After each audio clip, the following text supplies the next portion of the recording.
আমি এই মুহূর্তে আছি আশুলিয়ার নয়ারহাট এলাকার নয়ারহাট বাজারে। আপনাদের জানিয়ে রাখি যে এই নয়ারহাট বাজারের পাশে যে নদীটি রয়েছে সেই নদীর পাশে কিন্তু অবৈধ স্থাপনা, এটি কিন্তু শুধু আজকের নয়, বিগত কয়েক বছর যাবত এখানে যারা অসাধু ব্যবসায়ী এবং অসাধু ভূমিদস্যু যারা রয়েছেন তারা কিন্তু আমরা দেখেছি যে প্রতিনিয়তই তারা এই নদীর পাড় ঘেঁষে কিন্তু অবৈধভাবে স্থাপনা তৈরি করেন। অনেকে দেখেছি যে যারা বালুর গদি এখানে তৈরি করে নদীর যে নাব্যতা সেটি কিন্তু নষ্ট করছেন।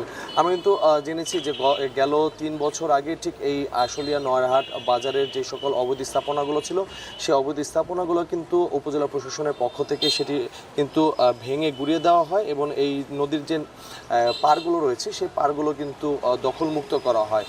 কিন্তু আমরা দেখতে পাচ্ছি যে ঠিক 3 বছর পর আবারও ফের এই নদীর পাশে যে পাড়গুলো রয়েছে সেগুলো কিন্তু অবৈধভাবে দখল হয়ে যাচ্ছে।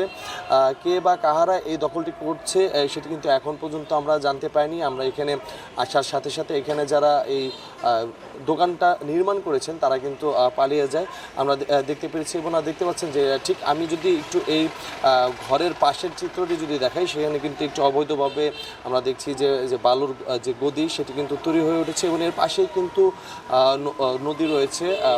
সেই নদীর যে নাব্যতা সেটি কিন্তু আমরা দেখছি যে একদমই ক্রমাগত মান সেটি নষ্ট হচ্ছে। দেখতে পাচ্ছেন যে ঠিক নদীর পাড়ে ঘেঁষে কিভাবে এখানে এইভাবে অবৈধ স্থাপনাগুলো তৈরি করা হয়েছে এবং এখানে নদীর যে নাব্যতা রয়েছে সেটিও কিন্তু এখন একদম ধ্বংসের মুখে রয়েছে। আমরা যদি একটু দেখাই আপনাদের যে ঠিক পাশেই কিন্তু আমরা দেখতে পাচ্ছি যে নদীটি এখানে প্রবাহিত হচ্ছে সেখানে কিন্তু তার পাশ ঘেঁষেই কিন্তু এখানে তারা এই স্থাপনাগুলো তৈরি করে চলেছে। এটি কিন্তু গেল 3 বছর আগে উপজেলা প্রশাসনের পক্ষ থেকে এখানে যারা নদী দখল করে স্থাপনা তৈরি করেছিলেন সেই স্থাপনাগুলো কিন্তু সেগুলো কিন্তু ভেঙে গুড়িয়ে দেয় উপজেলা প্রশাসন।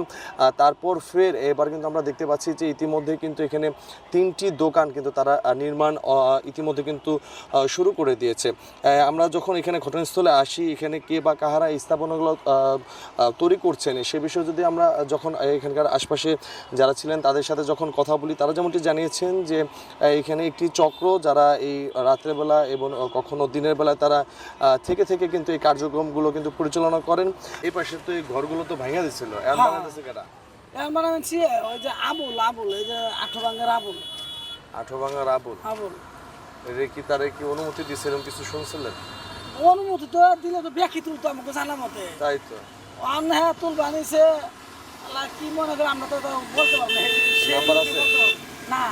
উনি কি থাকে না তো গাড়ি উনি চালায় কি বানাইবো এটা তা বলতে পারবো না, খালি দেখলাম মেরামত করতেছে।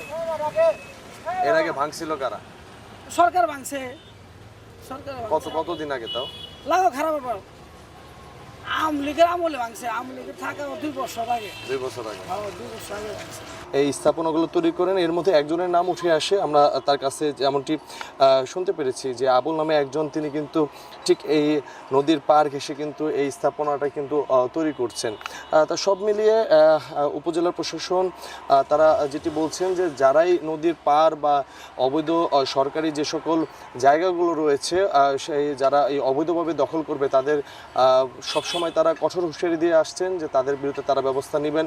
আমরা কিন্তু প্রশাসন জানিয়েছেন এবং এখানে যারা স্থানীয় মহল যারা রয়েছেন এই যে নদীর পাশে যে অবৈধভাবে এই সকল স্থাপনা এবং এই সকল বালুর গদি যারা তৈরি করছেন এর কারণে তারা যেটি বলছেন যে প্রতিনিয়তই রাতের বেলা এই সড়কটি যারা সিন্দুরিয়া এবং এর আশপাশে পাথালি ইউনিয়নে যারা বাসিন্দারা রয়েছেন তারা কিন্তু এই পথটি ব্যবহার করতে তাদের কিন্তু প্রতিনিয়ত সমস্যা, যেহেতু এখানে বড় বড় আমরা দেখেছি যে ড্রাম ট্রাক থেকে শুরু করে যেহেতু বালু গদি রয়েছে সেখান থেকে গরমের সময় কিন্তু প্রচুর ধুলাবালি কিন্তু এই রাস্তায় প্রবেশ করে। তাছাড়া আপনাদের যদি আমি জানিয়ে রাখি এর পাশে কিন্তু একটি সরকারি স্কুল কিন্তু রয়েছে।